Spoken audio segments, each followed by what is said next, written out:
বর্তমান ওয়েদারের কথা যদি বলতে চাও তাহলে কখন যে রোদ উঠবে কখন যে বৃষ্টি হবে তুমি নিজেও জানো না, তুমি কেন এমনকি আমিও কেউই আমরা জানি না। সেকেন্ডের মধ্যে বৃষ্টি চলে আসবে, সেকেন্ডের মধ্যে রোদ উঠে যাবে, মানে এই তুমি ঝুম বৃষ্টিতে ভিজে গেছো এই আবার ঠিকঠাক।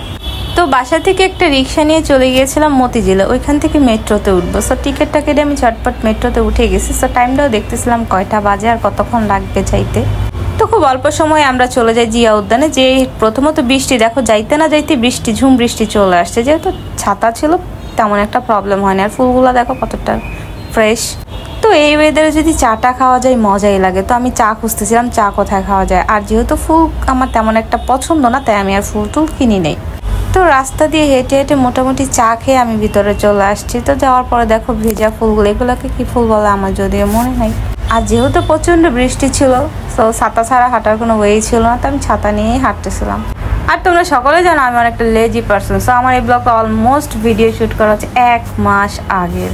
তো আমি আজকে আপলোড দিতেছি। কি একটা কত একটা অলস মানুষ আমি নিজেও জানি না। তো সত্যি কথা বলতে যদি চাই, বৃষ্টির মধ্যে ছাতা দিয়ে ঘুরতে কার কেমন লাগে জানি না, আমার অনেকটাই ভালো লাগে। হালকা হালকা বৃষ্টি হবে, চা খাবো, ছাতা নিয়ে হাঁটবো, আমার অনেক ভালো লাগে। আর ন্যাচারাল পরিবেশ সবারই মোটামুটি ভালো লাগে কিনা জানি না। দেখো প্রেম তো করাই লাগবে। তো এই বৃষ্টির মধ্যে দুজন ভিজা ভিজা প্রেম করতেছে, এগুলাকেই বলে প্রেম ভাই। আর আমার মতো মানুষ যা কিছু বলবো না। তো এই গাছটা অনেক বছর পুরনো, যারা জিয়া উদ্যানে ঘোরাফেরা করো তারা সকলে জানো। আমার জীবনে বলতে পারো যে আমি যে সাইকেলিং শিখছিলাম, সেই সাইকেলিংয়ের হাতে খড়ি না পায়ে খড়ি যেটাই বলে সেটা কিন্তু এই জিয়া উদ্যানে হয়েছিল।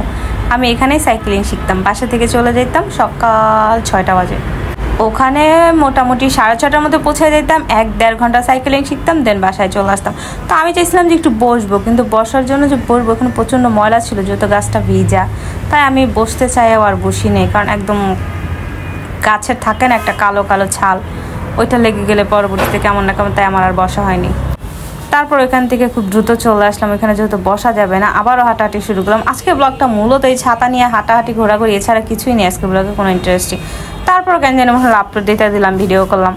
তো তারপরে দেখলাম যে আমার হাইটটা একদম পোষাইতেছে না। তারপর আমি আমার জুতাগুলো খুলে আমার হাতে নিয়ে নিলাম, কারণ এত সুন্দর বৃষ্টি, এত সুন্দর ওয়েদার, ভাই যদি আমি খালি পায়ে না হাঁটি অনেক কিছু মিস করে ফেলবো। তাই চটজলদি জুতা খুলে হাতে নিয়ে নিছি। তারপর ভাবতেছিলাম যে একটু বসা কোথায় যায়, কারণ অনেকক্ষণ আমি হাঁটছি, এবার আমি একটু বসবো। তো আমি বসার কোনো জায়গা মোটামুটি খুঁজেই পাইতেছিলাম, কারণ যেখানে বসবি সেখানে হচ্ছে তোমার পানি দিয়ে ভেজা, তুমি বসলে তোমার জামা কাপড় মাইখা যাবে, এই একটা অবস্থা। কিন্তু বসতে তো হবে, যেহেতু বাসা থেকে অনেকক্ষণ আগে আসছি আর অনেকটা হাঁটছি, আর বৃষ্টির মধ্যে হাঁটলে কেমন জানি পা একটা কেমন লাগে আমি জানি না। তো আমার বসার জন্য খুব খুব খুব আগ্রহ। তারপর আর কি করবো, ওই যেটা বলতেছিলাম আজকের ব্লগে হাঁটাহাঁটি করা, ছাতা দেখানো ছাড়া, বৃষ্টি দেখানো ছাড়া কিচ্ছু নাই।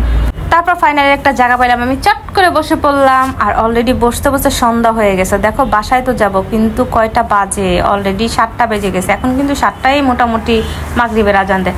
তারপর আর কি সেখানে জিয়ার কবরটা দেখে চলে আসলাম। ওইখান থেকে যেহেতু ওই রাস্তা দিয়ে আসলে জিয়ার কবরটা সচরাচর সবার চোখে পড়ে যায়, তুমি দেখতে চাও বা না চাও, আর দেখতে আমার খুব একটা খারাপ লাগে না। আমার মনে হয় যে খুব সুন্দর একটা কবর বা হচ্ছে খুব সুন্দর একটা জায়গায়, ভালোই লাগে।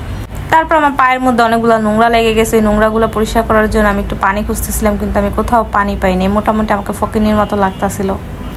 তারপর আমি ওইখানে পানিও পেয়ে গেলাম। তারপর ওইখানে আমি চটজলদি পাটা ধুয়ে নিলাম। ধোয়ার পরে যেহেতু সন্ধ্যা হয়ে গেছে, অলমোস্ট বাসায় আসতে হবে। বাসায় আসার জন্য আমরা দ্রুত রওনা দিলাম। তারপর দেখো আবারও বৃষ্টি চলে আসছে। বললাম না বৃষ্টির কোনো ঠিক ঠিকানাই আছে এই নেই। তারপর হচ্ছে দেখি মামার জাম মাখাইতেছে, কিন্তু খাবো না, কারণ বৃষ্টির মধ্যে মাখামাখি খেতে আমার তেমন একটা ভালো লাগে না। তারপর আশেপাশে দেখি কিছু খাওয়া যায় কিনা, তারপর ভাবলাম যে না, খাওয়ার মতো কিছু নাই।